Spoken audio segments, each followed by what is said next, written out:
I spent 30 years as invisible roots, nurturing what bloomed above while buried myself. Then, in a single breath, they called me a burden. This happened the day I lost the job that had sustained us all. The words struck like frost through soil. An instant killing cold seeped from my chest outward. My throat cinched tight as Ethan's voice cut through the kitchen air. "Mom, this isn't working. You can't just expect to live here indefinitely now that you've lost your income." I had just set down my bag. The dismissal letter was still warm in my pocket, like a brand against my aging skin. 32 years of service ended with corporate platitudes about fresh approaches. Diana, my supervisor who was 17 years younger than me, hadn't even delivered the news herself. "I'll manage somehow," I said automatically.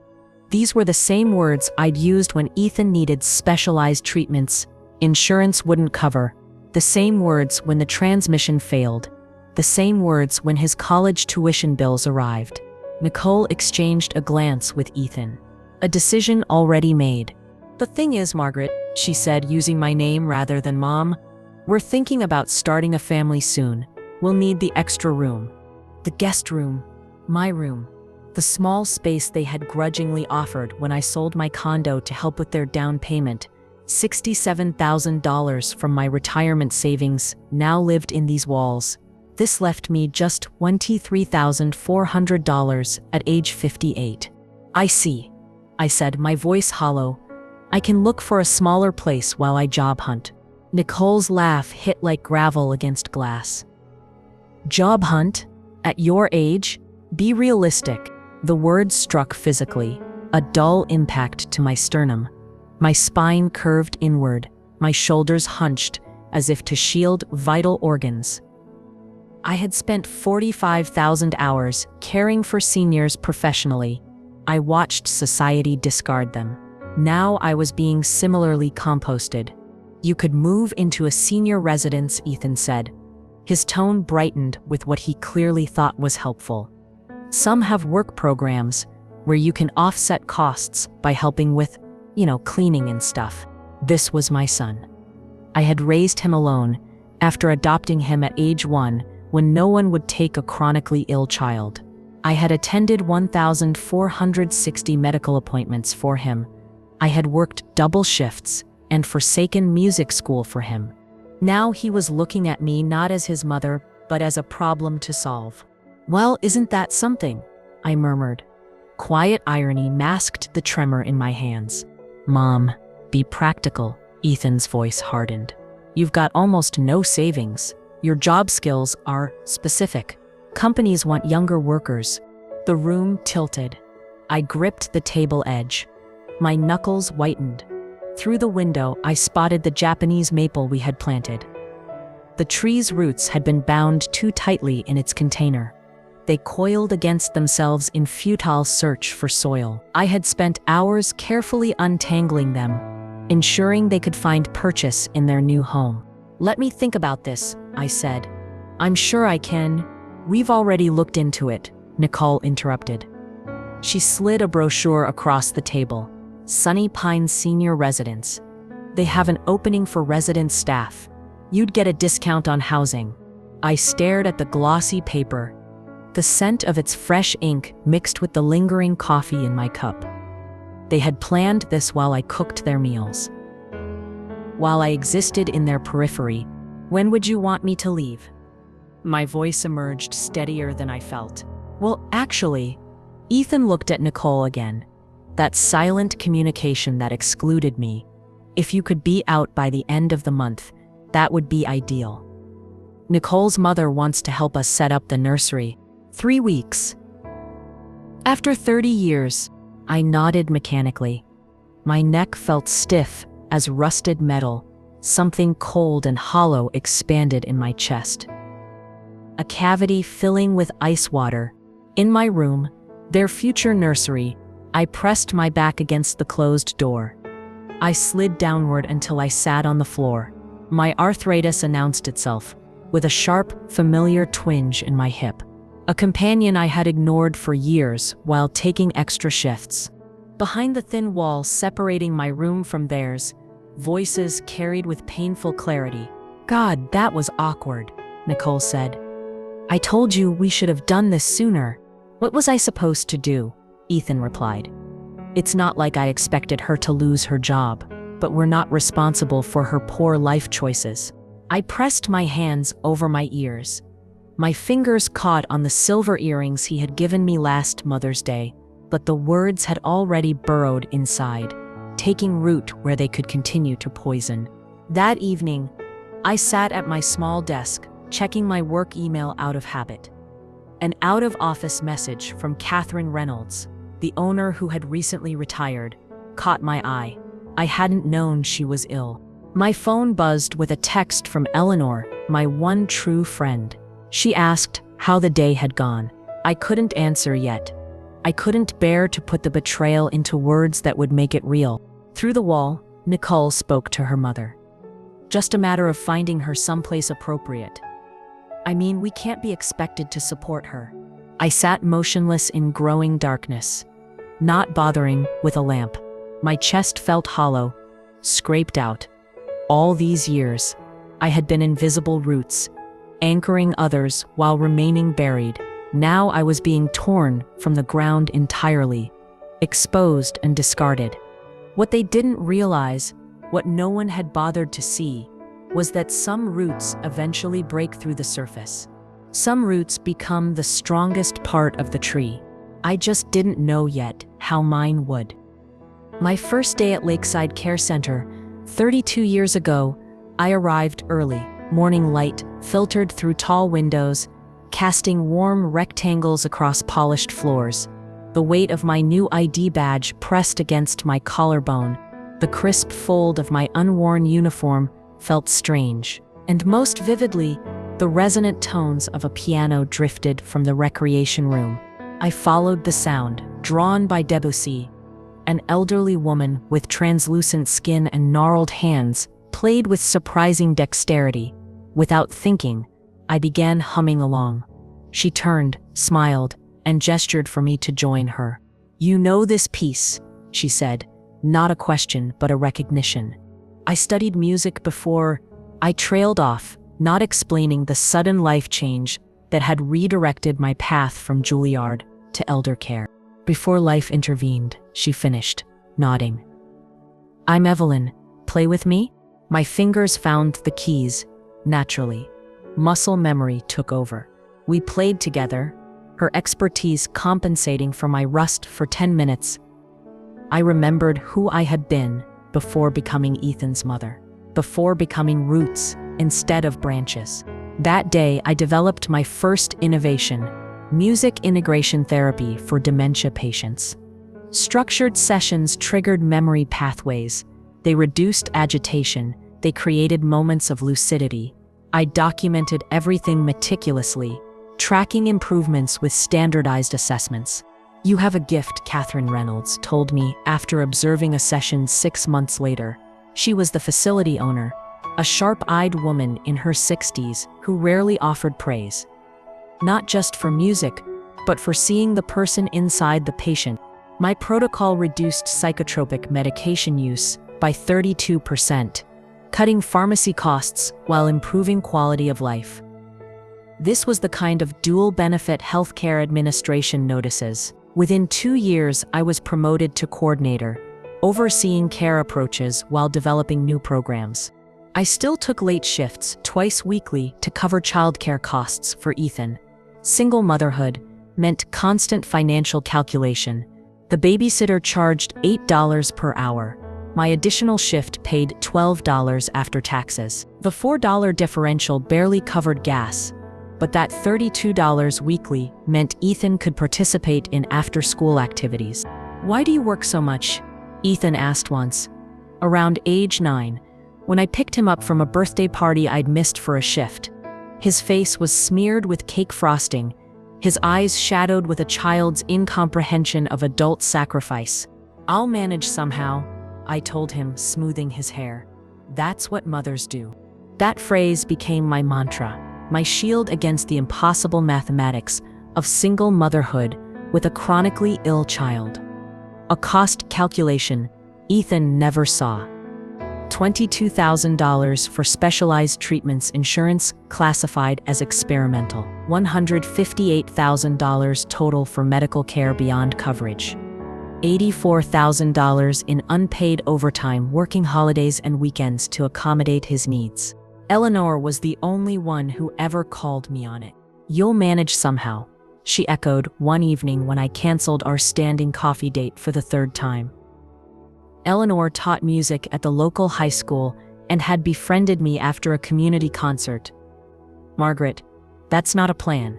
That's a prayer."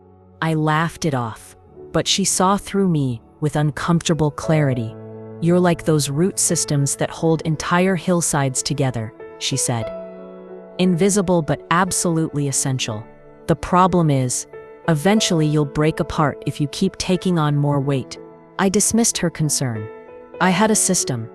As long as I maintained perfect, invisible efficiency, everything would hold. Then came Ethan's college years.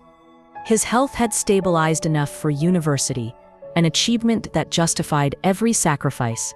His dorm cost was $14,200 annually. His tuition after scholarships was $18,500 per year. My salary was $42,000. The mathematics remained impossible. "I can drop out," he offered once during his sophomore year, when I couldn't hide my exhaustion during his weekend visit home. "Absolutely not," I insisted. "Education is non-negotiable. I'll manage somehow."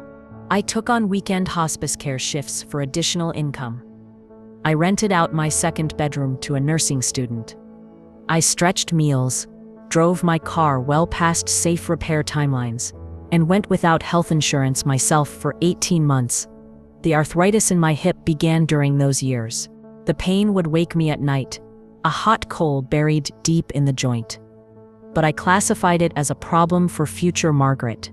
Future Margaret always paid the bills that present Margaret couldn't afford. The betrayals began subtly. At work, Diana Phillips arrived as the new administrator 5 years ago. Young, ambitious, determined to make her mark. In our first meeting, she referred to my music integration protocols as old-fashioned approaches. "We need evidence-based, modern interventions," she announced in a staff meeting. She presented a new program that was essentially my protocol repackaged with slicker marketing and without my name. I raised my hand. "This is actually the program I developed." "We're revitalizing all approaches," she interrupted smoothly, looking forward, not backward. The room fell silent. No one defended me, not even staff who had worked with me for decades. I felt my throat tighten, the same sensation I'd felt when receiving Ethan's diagnosis years before. That same year, Ethan met Nicole during his medical residency. She came from money, a fact she referenced in every conversation. Their first Christmas together, I saved for months to buy her a delicate silver bracelet. She wore it once, then misplaced it. "It's sweet that you tried," she said, patting my hand with the condescension one might offer a child. "But I usually wear designer pieces." I felt the familiar constriction in my chest, the slight backward hunch of my shoulders, my body making itself smaller, less obtrusive. The scent of her expensive perfume lingered in my nostrils, making me dizzy with its sharp contrast to my drugstore brand. When they became engaged, Nicole's parents hosted an extravagant party at their country club. I wore my one good dress, navy blue with a modest neckline, carefully maintained for 15 years of special occasions. "Margaret," Nicole's mother Susan greeted me, air kissing near my cheek. "How nice you could make it. I wasn't sure if you'd be comfortable in this setting." The subtle emphasis on comfortable landed precisely as intended. I wasn't meant to be comfortable. I wasn't meant to belong. Like roots, I was meant to remain buried, providing silent support without visibility. The wedding planning revealed the full pattern. Nicole's parents contributed $35,000. I had managed to save $8,700, representing years of careful allocation, money that should have gone toward my retirement. "Mom, that's it?" Ethan asked when I told him, his voice tight with embarrassment. Nicole's parents are covering most of the major expenses. I felt the humiliation rise like floodwater. I can try to. No, it's fine, he interrupted. We know your situation. Just maybe don't mention the amount to Nicole's family. My contribution became invisible again, necessary but unacknowledged. At the wedding, I was seated at a back table with distant relatives. During the parent dances, Ethan shared a prolonged dance with his new mother-in-law, while I watched from the periphery. The photographers captured 3 photos of me total, all group shots where I stood at the edge, smile fixed and fading. The house came later. They wanted to buy in an upscale neighborhood near Nicole's parents. The down payment required was $93,000. Nicole's parents offered $25,000. If you could help with the rest, Ethan suggested, we'd be really grateful. It would deplete my retirement savings almost entirely. The reasonable answer was clear. Let me see what I can do, I said instead. I sold my condo, paid off their down payment with $67,000 from the proceeds, and moved into their spare bedroom temporarily while I looked for a smaller place. 3 years later, I was still there. My belongings remained in storage boxes, stacked neatly against the wall. My presence increasingly treated as an imposition. The day before my termination at Lakeside, Catherine Reynolds visited unexpectedly. I hadn't seen her since her retirement 2 years earlier. She looked thinner, frailer, but her eyes remained sharp. "Walk with me," she said, linking her arm through mine. We strolled through the gardens I had helped design, spaces organized around sensory stimulation for dementia patients. Raised beds at wheelchair height, fragrant herbs strategically placed. A small water feature, providing gentle, centering sound. "Your protocols have helped thousands," she said abruptly. "Thank you, but Diana has updated many of them," I responded automatically, voice carrying practiced modesty. Catherine stopped, turning to face me directly. "No, Margaret. She renamed them. There's a difference." I felt a strange tightness in my chest, the discomfort of being truly seen after decades of invisibility. "You never married after adopting Ethan," she said, changing subjects with the directness of someone who knows time is limited. "Never pursued music again. Why is that?" The question pierced through my carefully constructed narrative. I had responsibilities. Ethan needed stability, and his health was precarious for years. "I'll manage somehow." That was always my approach. "And now," she pressed, "Ethan is established. Your root system has nourished him to full growth. What about your own?" I had no answer. The concept of my own growth had become foreign. Catherine squeezed my arm gently. "Remember, Margaret, the strongest trees eventually send their roots above ground, becoming part of what's visible and valued." The next day, I was terminated, effective immediately. Diana insisted on walking me out personally, standing at the entrance until I drove away, as if I might steal something or sabotage the facility that had been my professional home for decades. That night, after Ethan and Nicole told me I needed to move out, I lay awake in the dark. My body ached from held tension, my muscles coiled tight as bound roots. Through the wall, I heard Nicole laughing softly at something on her phone. Then Ethan's voice, muffled but distinct. "I called Sunny Pines. They have a janitorial position that includes discounted housing. Problem solved." The problem, me. I pressed my hand against my sternum, feeling the steady thump of my heart beneath bone and tissue, still beating despite everything. Still sustaining me, even when nothing else remained. I traced the outline of my collarbone, remembering the weight of that first ID badge 32 years ago. What Catherine didn't understand, what no one understood, was that some roots can only break the surface after catastrophic disruption, after being completely torn from the soil that both sustained and constrained them. I didn't know yet that my uprooting had already begun. The morning after being told to leave, I moved through the kitchen like a ghost, making coffee, preparing toast I couldn't taste, washing dishes with mechanical precision. "Morning, Margaret." Nicole breezed in wearing designer loungewear, her tone falsely bright. "Sleep well?" I nodded, not trusting my voice. My body felt hollowed out, like a tree after lightning, still standing but charred from within. "I've got some boxes you can use," she continued, pouring herself coffee from our last Amazon order. Boxes for packing 30 years of life. My throat tightened until swallowing became difficult. "Thank you," I managed. "I'll manage somehow." Nicole smiled with practiced sympathy. "Of course you will. And once you're settled at Sunny Pines, you can still visit. Maybe Sunday dinner sometimes." The casual cruelty of her kindness made my hands tremble. I gripped the counter's edge, feeling the cold granite against my palms. "I have an appointment," I lied, needing escape. Outside, May sunshine mocked my internal winter. I sat in my car, hands gripping the steering wheel, with nowhere to go, no job. Soon, no home. At 58, with arthritis worsening and $23,400 in savings that would evaporate quickly, I drove to Eleanor's house. She answered in paint-splattered clothes, gray hair escaping its bun. "Margaret?" Her smile faded as she saw my face. "What's happened?" The dam broke. Words poured out between ragged breaths.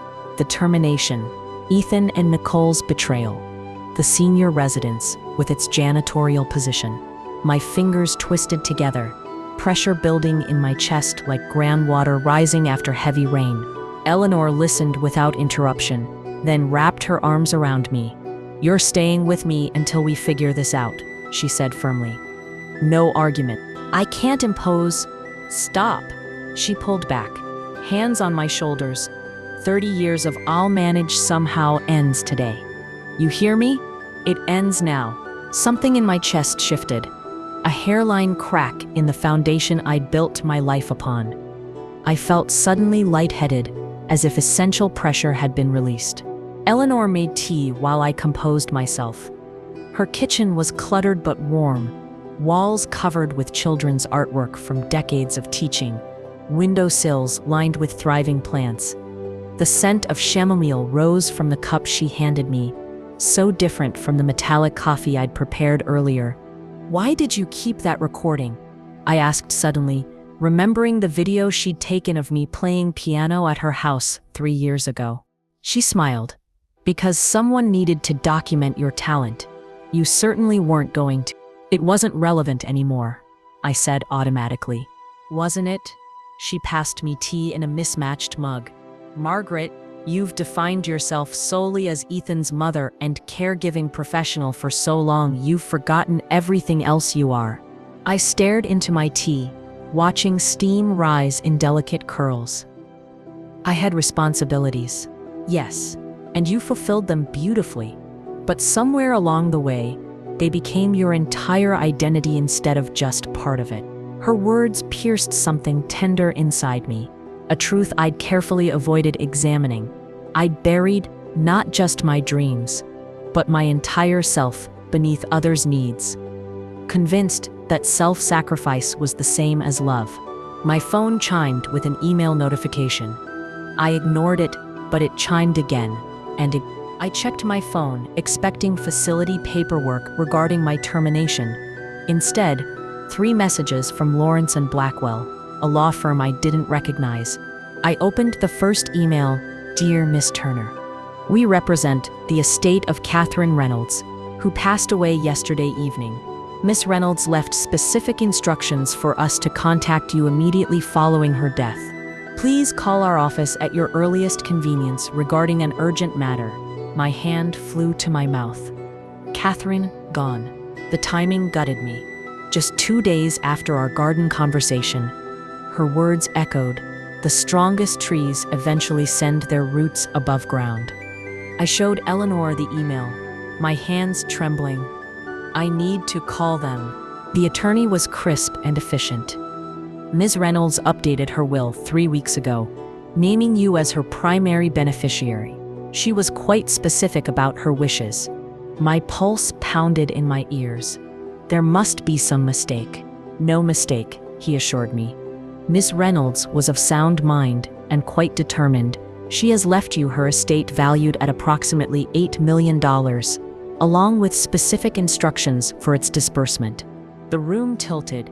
$8 million. The numbers refused to make sense. Digits rearranging themselves like scattered puzzle pieces. Why? The question escaped before I could stop it. His voice softened slightly. Ms. Reynolds left a letter explaining her decision.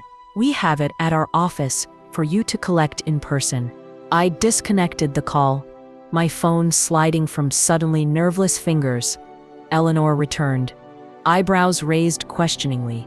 Catherine left me her estate, I whispered. $8 million. Eleanor sat down heavily across from me. Well, isn't that something?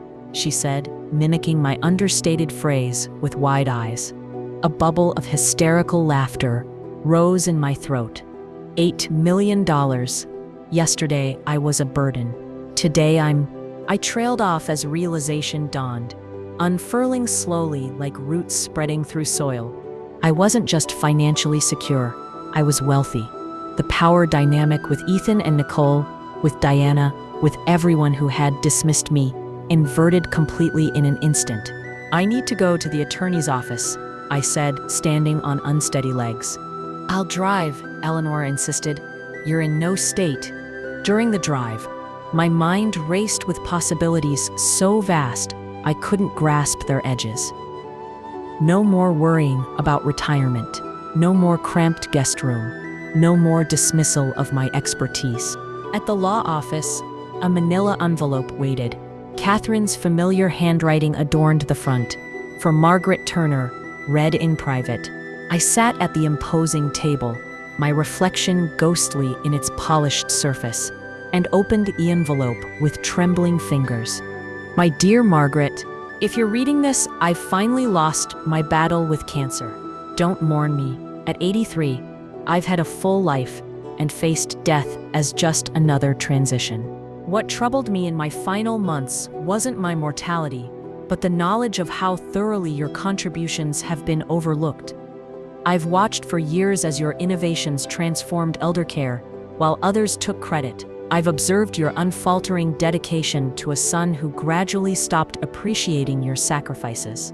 You've been the invisible root system nourishing everyone around you while remaining buried yourself. It's time for that to change. I have no children or close family. What I do have is resources and a deep appreciation for your work. The money is yours without conditions. However, I offer one suggestion. Create something that bears your name, something that continues your innovations in elder care while honoring your musical talents. Let the roots finally break through and be recognized for the essential foundation they provide. You sacrificed your place at Juilliard to adopt a child no one else would take. You developed care protocols that transformed thousands of lives. You did this without recognition or adequate compensation. It's time the world sees what I've always seen in you. With deep respect and affection, Catherine Reynolds. P.S. Diana Phillips knows nothing about this inheritance. Neither does your son. The timing of that revelation is entirely in your hands. A power I suspect you've rarely experienced. I pressed the letter against my chest, feeling my heartbeat against the paper. Catherine had seen me, truly seen me, when I had become invisible to almost everyone else, even to myself. In that moment, something fundamental shifted inside me. My spine began to straighten. My shoulders, habitually hunched to minimize my presence, rolled back slightly. My breathing deepened, expanding fully into lungs that had taken shallow sips of air for decades. This wasn't just financial liberation. It was the possibility of becoming visible after a lifetime in the shadows. The thought terrified me. Alone in the conference room, I allowed myself a single private moment of raw emotion. My hand covered my mouth as a sound escaped, half sob, half laugh. The tears that came weren't just for Catherine's passing, but for the decades I'd spent diminishing myself, for the dreams I'd buried, for the music I'd silenced. "It's real," I told Eleanor when I emerged. "All of it." In the car, I sat in silence, Catherine's letter secure in my purse. Eleanor respected my processing, driving without conversation until we reached her house. "What will you do?" she finally asked. For the first time in 30 years, my answer wasn't dictated by others' needs or financial limitation. "I don't know yet," I admitted. "It doesn't feel real." "It is real," Eleanor said firmly, "and you deserve every penny." But did I? The thought surfaced unbidden. Did I deserve this windfall when I had spent decades convincing myself that self-sacrifice was the only noble path? Later, I checked my phone. 3 missed calls from Ethan. A text. "Mom, where are you? We need to talk about your plans." My plans? As if I were a logistics problem to be managed. "And what are you going to tell him?" Eleanor asked, noticing my expression. My habitual response, accommodation, minimization, self-sacrifice, rose automatically to my lips. Then, unexpectedly, anger surfaced, not a familiar emotion for me. It spread through my chest like warmth after numbness, bringing sensation back to deadened areas. I imagined telling Ethan and Nicole about the inheritance, watching their expressions transform from dismissal to calculating interest. "Nothing," I said finally. "I'm not going to tell him anything yet." Eleanor's eyebrows rose. "Really? That doesn't sound like you." "Maybe it's time it did," I replied, surprising myself with the firmness in my voice. That evening, I sat at Eleanor's piano. My fingers hovered over the keys. Hesitant after years of disuse, slowly I began to play. Debussy's Clair de Lune, the piece Evelyn and I had played together on my first day at Lakeside. The music filled Eleanor's living room, then filled something inside me that had been empty for decades.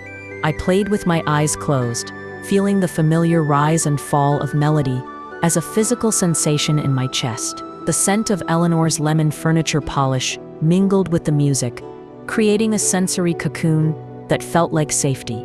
When I finished, I opened my eyes to find Eleanor watching from the doorway, her expression soft. "You never lost it," she said quietly. "No," I agreed, surprising myself. "I just buried it, like roots." That night, lying in Eleanor's guest room, a real guest room, not a temporary storage space for a human inconvenience, I made my first concrete decision. I would not return to Ethan and Nicole's house immediately. I would not explain my absence. I would not accommodate their expectations. For once, I would be the one creating expectations rather than fulfilling others. My phone chimed again. "Ethan." "Mom, seriously, where are you? We're getting worried." Worried about their plans being disrupted, not about me. I typed a brief response. "Staying with Eleanor for a few days. I'll be in touch." Then I turned off my phone completely, a small act of rebellion that sent a surprising thrill through my body. The same sensation I'd felt as a young woman when my fingers found exactly the right notes on the piano. Power, agency, choice. In the darkness, I pressed my palms against the mattress, feeling its solid support beneath me. For the first time in decades, I allowed myself to imagine a future defined by my choices rather than others' needs. The prospect was simultaneously exhilarating and terrifying, like roots long confined in too small spaces, suddenly finding room to expand. Some roots eventually break through the surface, becoming the strongest part of the tree. Catherine's words echoed as sleep claimed me. Perhaps it was time for mine to finally break through. The next morning, I called the attorney to schedule a meeting about managing the inheritance. Making a decision without consulting anyone else felt foreign yet exhilarating, like using atrophied muscles. "The funds can be transferred immediately," Mr. Lawrence explained. though I'd recommend establishing proper investment structures first. I'll need a place to live, I said, the words strange in my mouth. Not just any place, a place reflecting my preferences. The concept was so novel, it made my chest tighten. Any particular requirements? He asked. I opened my mouth to say something modest, then stopped myself. For decades, I'd minimized my needs, accommodating whatever space was left over after others took what they wanted. Something with a music room, I said, my voice gaining confidence, and a garden near the water, if possible. This wasn't extravagance. It was acknowledging I had preferences worthy of consideration. After meeting with the attorney, Eleanor insisted on celebratory brunch. To new beginnings, she said, raising her coffee cup. I'm not sure where to start, I admitted. With the simplest step, she replied pragmatically, which is getting my things from Ethan's house. Want company? Eleanor offered. No, this is something I need to do alone. The firmness in my voice surprised me. I turned my phone back on before driving over. 7 missed calls from Ethan, multiple texts escalating from irritation to concern. Mom, this isn't like you. Are you okay? Of course it wasn't like me. I'd never prioritized my needs before. Nicole answered the door in luxury athleisure wear, her expression shifting from annoyance to manufactured concern. Margaret, we were worried sick. Where have you been? She wasn't worried about my well-being, only about the disruption to their plans. The scent of her expensive perfume hit me again, but this time it didn't make me feel small. Instead, it smelled artificial, cloying. I stayed with Eleanor, I said simply, stepping past her. You could have called, she said, following me. Ethan was about to file a missing person report. I texted, I replied, heading toward my room. Nicole hovered as I gathered my belongings. So, have you thought about our discussion? About Sunny Pines? I folded a sweater with deliberate care. Part of me wanted to reveal everything to see her expression transform when she learned about the inheritance. My hands steadied as I imagined the shock crossing her perfectly made-up face. Instead, I said simply, I'm exploring options. Her eyebrows rose. What options? Margaret, be realistic.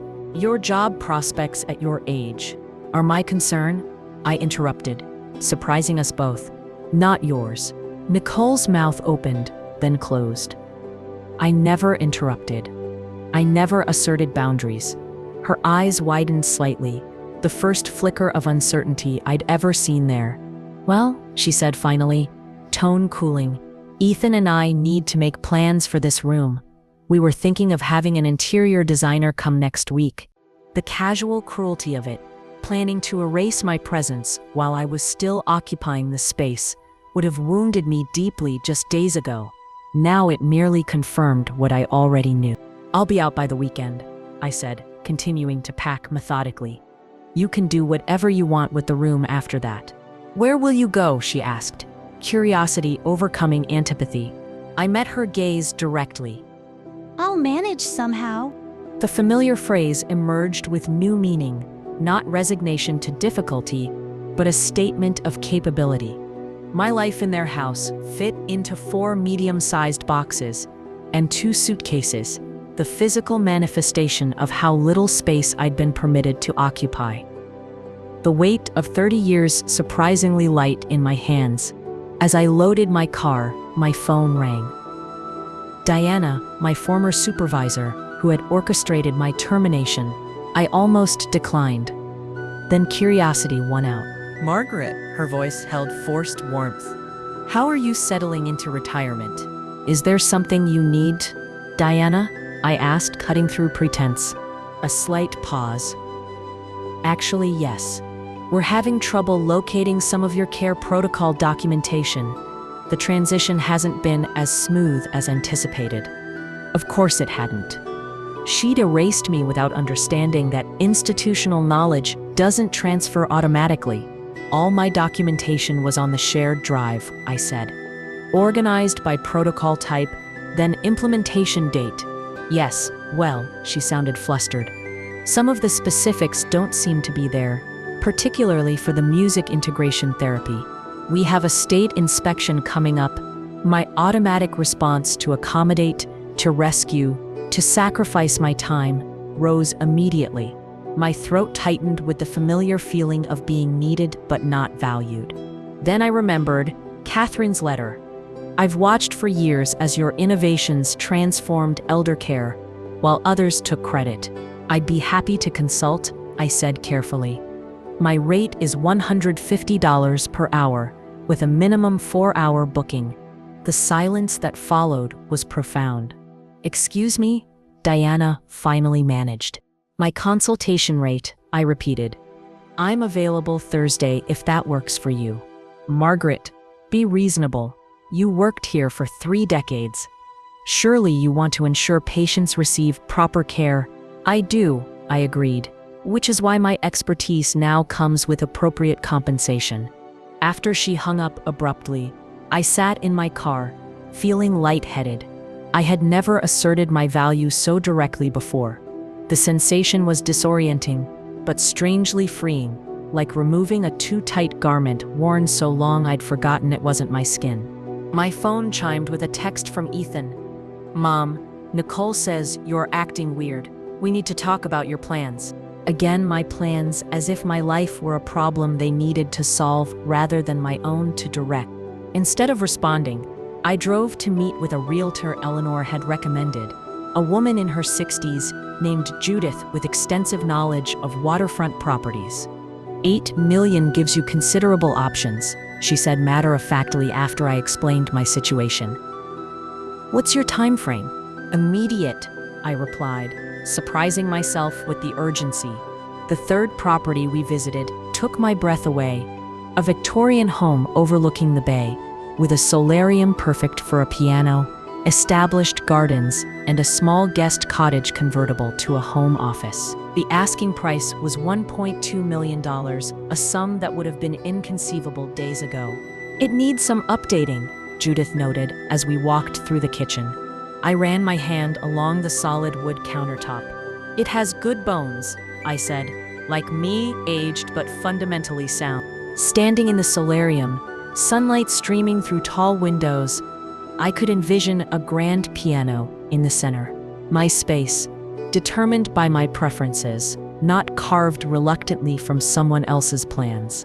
I'll take it, I said, the decision crystallizing with surprising clarity. Judith raised an eyebrow. Don't you want to think about it overnight? I shook my head. This is the one. As we completed paperwork in her car, Ethan called. Mom, his voice held forced patience. What's going on? Nicole says you're moving out? Yes, I confirmed. I'll be gone by the weekend. To where? Sunny Pines? Did you call them? The assumptions embedded in his questions stung freshly. In his mind, my options were solely determined by my limited finances and age. My arthritis flared in my hip, a hot point of pain that seemed to respond to his condescension. I'm staying with Eleanor for now, I said, not yet ready to reveal my plans. Then finding my own place, his sigh carried clearly through the phone. Mom, be realistic. Your savings won't last more than a few months, with rent prices. And who would hire you at— I'll manage somehow, I interrupted, the phrase now a shield rather than surrender. That's not a plan.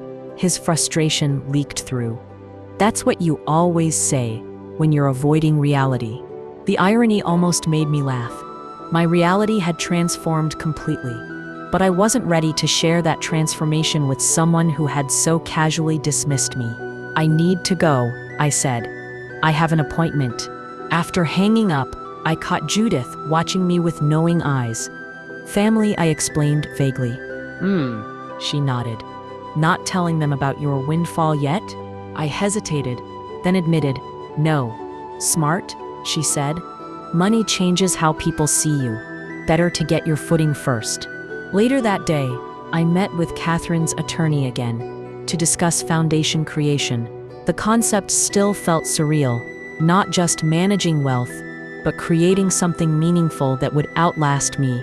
I'd like to establish a foundation combining elder care innovation and music therapy, I explained, Catherine's suggestion taking root. Something that provides grants for new approaches while implementing existing best practices. The Margaret Turner Foundation, I said, testing the name aloud for the first time. My name, front and center, not buried in footnotes or erased completely. With an initial endowment of how much, he asked practically. $5 million, I decided, with the remaining $3 million for personal security and home purchase. As the words left my mouth, a weight I hadn't fully acknowledged began to lift. For decades, financial precarity had been my constant companion. Now I was establishing not just immediate security, but generational impact. That evening, I created a systematic plan, close on the house purchase. Establish the foundation legally, purchase a piano, begin practicing daily, hire an interior designer for the house, develop foundation grant guidelines, plan a foundation launch event. Making decisions based solely on my preferences felt revolutionary. My fingers trembled slightly as I wrote, muscle memory still expecting to accommodate, to minimize, to rescind my own wishes. Alone in Eleanor's guest room, I allowed myself another moment of private vulnerability. I pressed my palms against my eyes as tears came, not of sadness, but of relief. The constant strain of holding everything together, of making impossible calculations work, had been released. My body seemed to understand this before my mind fully could. The next day, I signed closing papers on the house. As I signed document after document, I felt a growing sense of solidity beneath me. No longer roots desperately seeking purchase in shallow soil, but firmly established in ground of my own choosing. Leaving the realtor's office, I spotted Diana in a cafe across the street with a Lakeside board member. She glanced up, saw me, and quickly looked away, but not before I caught the flash of unease in her expression. My termination had likely been presented to the board as a necessary modernization or even my choice. My continued presence, apparently undiminished, disrupted that narrative. Good. That evening, Eleanor and I celebrated with dinner at an upscale restaurant overlooking the water, my treat over her protests. To roots breaking the surface, Eleanor toasted, raising her glass. I clinked my glass against hers, feeling a real smile spread across my face, not the carefully modulated expression I'd worn for years to avoid taking up too much emotional space. Late that night, I played Eleanor's piano softly while she slept, allowing myself to fully acknowledge what had been building since Catherine's letter. I was angry, not just hurt or disappointed, but righteously angry at how thoroughly I'd been undervalued and dismissed. That anger wasn't something to suppress. It was energy to harness. Fuel for the transformation already underway. Playing in the darkness, I made my final decision. The foundation launch would be a public event with local media coverage. I would invite board members from Lakeside, colleagues from the caregiving community, and yes, Ethan and Nicole. Let them discover my transformation, not through private revelation, but public demonstration. Let them witness what had always existed beneath the surface they'd taken for granted. As Catherine had written, "It's time the world sees what I've always seen in you." It was time indeed. The morning I collected my remaining belongings from Ethan and Nicole's house, I wore my tailored navy pantsuit instead of my usual forgettable clothes. Standing straighter than I had in decades, I recognized that the feeling wasn't presumption, but power. My reflection showed someone I barely recognized, a woman with purpose in her posture, with a direct gaze. "You look magnificent," Eleanor said. "Ready for battle?" "Not battle," I corrected. "Reclamation." Nicole answered the door in expensive leisure wear, her expression shifting from annoyance to surprise at my appearance. "Margaret, you're dressed up." "Yes," I said simply, walking past her. Ethan sat in the kitchen with a medical journal. He glanced up, doing a double take. Mom, you're right on time. I've boxed the rest of your things, he said, gesturing toward 4 Amazon boxes near the door. My life packaged for convenient disposal. I methodically checked the boxes for items with emotional significance: Ethan's baby mementos, childhood cards, his graduation program. These weren't conventionally valuable, but they documented a life of commitment. That seems to be everything, I said, satisfied. So, you're staying with Eleanor? Ethan asked as we loaded my car. That's not really a long-term solution. I have a plan, I said simply. Which is? Nicole pressed. I closed my trunk deliberately. I'm moving into my own place. Ethan frowned. What place? How are you affording? I'll manage somehow, I interrupted, the phrase now a boundary. Nicole laughed sharply. That's not an answer, Margaret. That's what you always say when you're avoiding reality. I stood straighter, feeling my spine align vertebra by vertebra. The reality is that my living arrangements are no longer your concern, just as I am no longer your concern.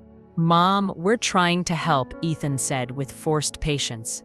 You're 58 with minimal savings, no job, and no prospects. These aren't judgments, they're facts.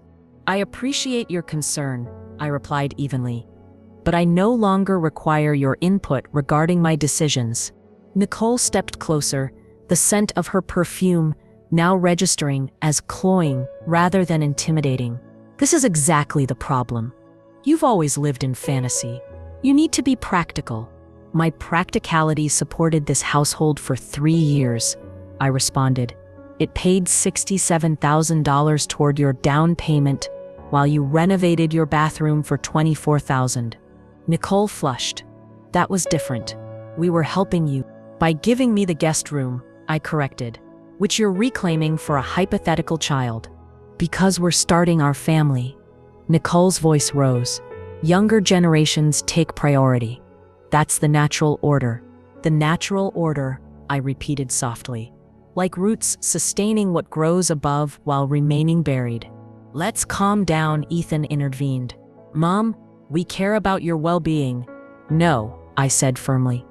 This is about your convenience, about maintaining your narrative that I'm inferior and dependent on your charity. I turned to leave, then paused. I'm hosting a foundation launch next month. I'd like you both to attend.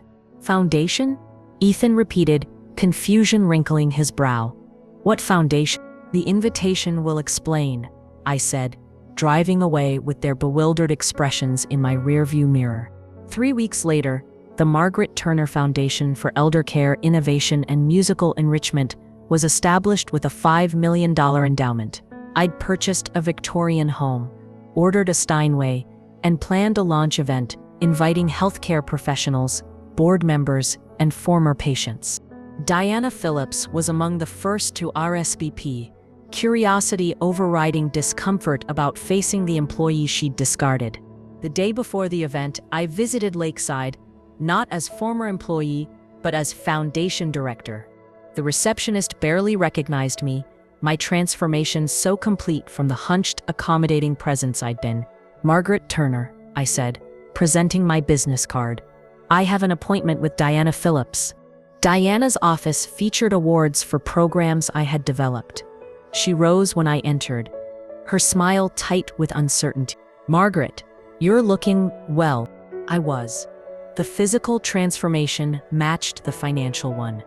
Proper rest, reduced stress, and financial security had straightened my posture and brought clarity to my eyes. I wanted to discuss the Foundation's first grant cycle and whether Lakeside might be a suitable recipient, I said. Diana's expression flickered between confusion and calculation. Her eyes darted from my face to my clothing, then to the business card in her hand. Foundation. The Margaret Turner Foundation for Elder Care, Innovation, and Musical Enrichment, I supplied. Recently established with a $5 million endowment. I wasn't aware you were involved with a foundation. Not involved, I corrected gently. I established it. I'm the founder and executive director. Disbelief transformed into rapid reassessment on her face as she calculated the implications of my transformation from terminated employee to potential donor. "That's remarkable," she managed. "How did this come about?" "Catherine Reynolds left me her estate," I said simply. $8 million. She believed my contributions deserved recognition. Diana's face paled visibly. Catherine's opinion carried significant weight in healthcare circles. "Catherine left you everything?" "Yes," I confirmed, with specific instructions regarding my care protocols that she felt had been undervalued here. Diana recovered quickly, professional smile returning. "Well, this is wonderful news. We've always valued your contributions. In fact, we've been having difficulty implementing certain aspects of your programs since your departure." "Termination," I corrected gently. "Let's use accurate terminology." I slid documents across her desk. "These are the original documentation of my music integration therapy protocols with implementation dates. They predate your modern melodic intervention program by 7 years." Diana flushed. "There may have been some oversight in the transition." "Oversight," I repeated. "The foundation requires proper attribution as a condition of grant eligibility. The roots that nourish visible growth must be acknowledged, not buried." Diana shifted uncomfortably.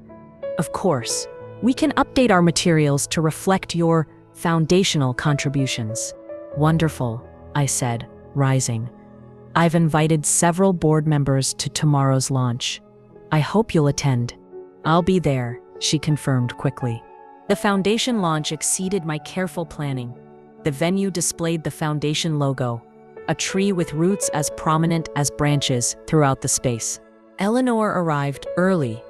"You've orchestrated quite a statement." "Not a statement," I corrected, "a reclamation." I spotted Ethan and Nicole arriving late, hovering uncertainly at the entrance. I approached them, conscious of my transformation: elegant black dress, styled silver hair, and straight-backed confidence. "You came," I said, genuine pleasure warming my voice despite everything. "Of course," Ethan replied, scanning the venue with confusion, "though your invitation wasn't clear about what this is." "Margaret, what exactly is happening here?" Nicole asked, eyes darting between designer handbags and local figures. "Whose foundation is this?" A caterer approached. "Miss Turner, everything is ready for your address." Nicole's eyebrows rose nearly to her hairline. "Miss Turner?" I turned back to their bewildered expressions. "The Margaret Turner Foundation," I explained. "Established with a $5 million endowment to support elder care, innovation, and musical enrichment." The Margaret Turner Foundation. Ethan's expression shifted from confusion to disbelief. "How could you possibly—" "Catherine Reynolds left me her estate," I said simply. $8 million. Nicole's champagne glass tilted dangerously. $8 million. "Yes," I confirmed calmly. "The house you were eager to have me vacate is replaced by a waterfront Victorian. The retirement you were concerned about is fully funded. The burden you sought to discard is now a foundation director." The color drained from Ethan's face as implications cascaded through his mind.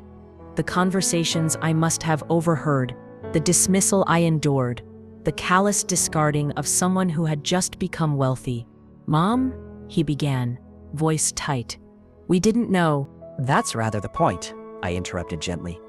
"You never bothered to know, not about my work contributions, my sacrifices for you, my inner life. I was roots to you, Ethan. Essential but invisible, valued only for what I provided." Nicole's expression transformed, calculation replacing shock. "Margaret, you should have told us immediately." "What?" I asked softly. "Not changed the locks? Not suggested I become a janitor? Not called me a burden to my face and a parasite behind my back?" Their expressions confirmed what I already knew. They hadn't realized their conversations had carried through the wall. How completely I had heard myself dismissed. "You heard that?" Ethan whispered, horror widening his eyes. Every word, I confirmed steadily. Just as I heard every conversation about my replacement value once my financial contributions ended. As I walked toward the stage, I heard Nicole's urgent whisper, "Do something. Fix this." At the podium, I surveyed the crowd. Professionals who had overlooked my contributions, board members who approved my termination, my son and daughter-in-law who had discarded me, but also Eleanor, beaming with pride, former patients whose lives improved through my protocols, new allies who saw my value clearly. "Good evening," I began, my voice carrying with newfound resonance. "Thank you for joining me to launch the Margaret Turner Foundation." As I outlined the foundation's mission, I watched realization dawn across different faces. Colleagues connecting my name to protocols they had used without knowing their origin. Board members calculating public relations implications. Diana recognizing the reputational threat. "Many of you knew me only as a healthcare administrator," I continued. "What you may not know is that before devoting my life to elder care, I was a concert pianist. Music and caregiving have always been intertwined for me." I moved to the grand piano. Tonight, I'd like to share both aspects of this foundation's mission: innovation in care and the transformative power of music. Sitting at the piano, I felt tremendous clarity. My fingers rested on the keys as I began playing Claire de Lune, the piece that had connected me to Evelyn 3 decades earlier, initiating my career in elder care. The room fell silent. I played with my eyes closed, feeling notes flow through me like water finding its natural channel after long diversion. This wasn't performance. It was revelation. When I finished, silence held for 3 breathless seconds before genuine applause erupted. Opening my eyes, I saw surprise and reassessment throughout the room. Eleanor embraced me first. "Magnificent," she whispered. "They see you now, all of you." As the event concluded, Ethan and Nicole approached again. "Mom," he began carefully, "I had no idea you could play like that, or that you had been planning something so significant. There's quite a lot about me you never bothered to discover," I repeated deliberately. He flinched slightly. "I deserve that," he admitted. "The things you heard us say, I'm ashamed." "The foundation isn't a family enterprise," I said carefully. "As for our personal relationship, that will require time and significant rebuilding of trust." Ethan nodded slowly. "I understand," he said quietly. "For what it's worth, I am sorry. Not because of all this, but because what we said was wrong, regardless of your financial situation."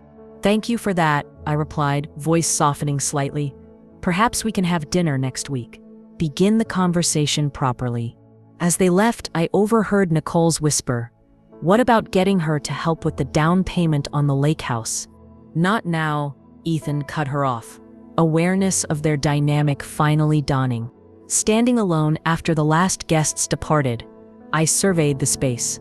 Piano gleaming under soft lights, foundation logo displayed prominently. In one evening, I had reclaimed my professional contributions, my personal passion, and established clear boundaries with those who had previously defined my worth solely through what I provided.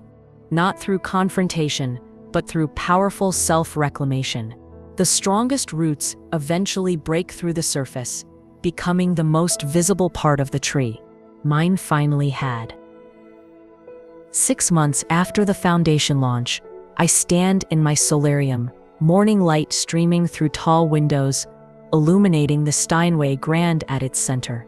My fingers dance across keys with newfound confidence, playing Chopin with a fluidity that once seemed relegated to my past. The woman reflected in the piano's polished surface barely resembles the one who hunched in Ethan's guest room. Possessions in boxes, existence minimized. My silver hair, once cut for maximum practicality, now falls in a stylish bob framing my face. My posture has transformed, spine elongated, shoulders relaxed but straight, head held with natural dignity. This transformation wasn't instantaneous, but evolved through daily choices to occupy my rightful space, through permission to prioritize my needs after decades of relegating them to afterthoughts. My home has become a true reflection of myself, thoughtfully appointed, each space designed for both beauty and function. The gardens flourish under my care, the metaphor of roots and growth, manifesting in literal soil as well as personal development. Most mornings begin this way, with an hour at the piano before foundation work begins. The physical pleasure of playing has returned fully, my fingers stronger and more nimble than they've been in decades. Arthritis managed through proper treatment, I'd previously foregone as unnecessary expense. The doorbell chimes, interrupting my practice. Judith, my realtor turned friend, appears with coffee and pastries, our weekly tradition. Playing before breakfast again, she observes with a smile. The concert must be taking shape. The concert, a foundation fundraiser featuring my own performance alongside professional musicians, represents another threshold crossed in my transformation.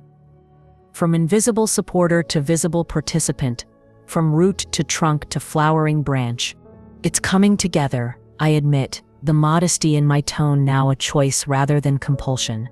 Eleanor says I'm ready. But you're still getting used to being seen, Judith finishes, understanding immediately. At 67, she navigates the world with confident ease. I continue learning to embody. Exactly, I agree, sipping coffee, its rich aroma mingling with the lingering scent of polished wood from the piano. After decades of being valued primarily for what I provided rather than who I was, visibility feels exposing. But necessary, she adds. But necessary, I echo. The foundation can't function if I remain invisible. The Margaret Turner Foundation has flourished beyond my expectations, awarding its first grants 3 months ago. Under my direction, we've funded innovative elder care programs in 7 facilities, prioritizing those implementing both evidence-based protocols and musical enrichment. Lakeside Care Center received partial funding, conditional upon proper attribution of methodologies and leadership changes. Diana Phillips now reports to a restructured board that includes 2 foundation representatives. The power shift was neither vindictive nor personal, simply the natural rebalancing when previously buried contributions rise to proper recognition. My phone chimes with a text from Ethan. Still on for dinner tonight? Nicole has that charity event, so just us. Looking forward to it, I reply. 7 p.m. at Harborview. Our relationship has evolved into something different. Not automatic accommodation, but careful rebuilding based on clearer boundaries and mutual respect. The weekly dinners began awkwardly but have settled into meaningful exchanges, particularly when Nicole's absence allows Ethan to engage without performing for her evaluation. Last week, he'd asked a question that revealed how much had changed between us. Were you ever genuinely happy, or were you just surviving? The question hung between us, weighty with implications. My answer came slowly, considered rather than automatic. I found purpose in caring for you, deep satisfaction in my work with seniors. But happiness? That required parts of myself I'd buried so deeply I forgot they existed. He'd nodded, something like genuine understanding in his eyes. I'm trying to understand how I missed so much about who you really were. We see what we're conditioned to see, I'd replied. I presented what I thought was needed: capability, reliability, support. I buried everything else so deeply even I couldn't access it anymore. Like roots, invisible but essential, until Catherine's gift forced them upward into the light. After lunch, I drive to the community music school, where I volunteer weekly, teaching piano to seniors beginning or returning to music in later life. The parallels to my own journey make these hours particularly meaningful, witnessing others reclaim passions set aside during decades, focused on practical demands. Martha, 74 and recently widowed, sits at the piano with determination. I've practiced that C scale, until my fingers threatened rebellion, she announces. And how did it sound? I ask, settling beside her. Terrible, she admits cheerfully, but better than last week. Her persistence despite difficulty mirrors my own journey back to music. The physical challenges of rebuilding skill, the emotional vulnerability of creating beauty after years of pure functionality. Persistence matters more than perfection, I tell her. Keep showing up for yourself. When Martha successfully completes a simple piece we've been working on for weeks, her face illuminates with joy. The universal pleasure of accomplishment on one's own terms. I never thought I could do this, she confesses. At my age, with arthritis, after so many years away from it, we're capable of far more than we've been conditioned to believe. I reply, the truth embodied in both our journeys. As evening approaches, I prepare for dinner with Ethan, choosing an outfit that reflects my evolved self rather than maternal practicality. The act of dressing intentionally, selecting clothes for how they make me feel rather than pure utility, represents another aspect of transformation. Harborview Restaurant overlooks the bay, its elegant simplicity matching my preference for understated refinement. Ethan waits at a window table, rising when he sees me approach. Mom, he greets me, the single word carrying complex layers of our evolving relationship. As we settle across from each other, I notice his careful observation of my appearance, still adjusting to the visible changes in the woman who raised him. You look wonderful, he says, the compliment genuine rather than perfunctory. I saw you quoted in the Healthcare Journal about innovation in memory care. This acknowledgement of my professional contribution, something rarely recognized during previous decades, marks one of many subtle shifts in our relationship. I've been thinking about what you said last week, he says after we order, about being so focused on surviving that thriving seemed impossible. I wait, allowing him space to continue without automatic reassurance. My hands rest quietly on the table, no longer twisting nervously or seeking to fill silence.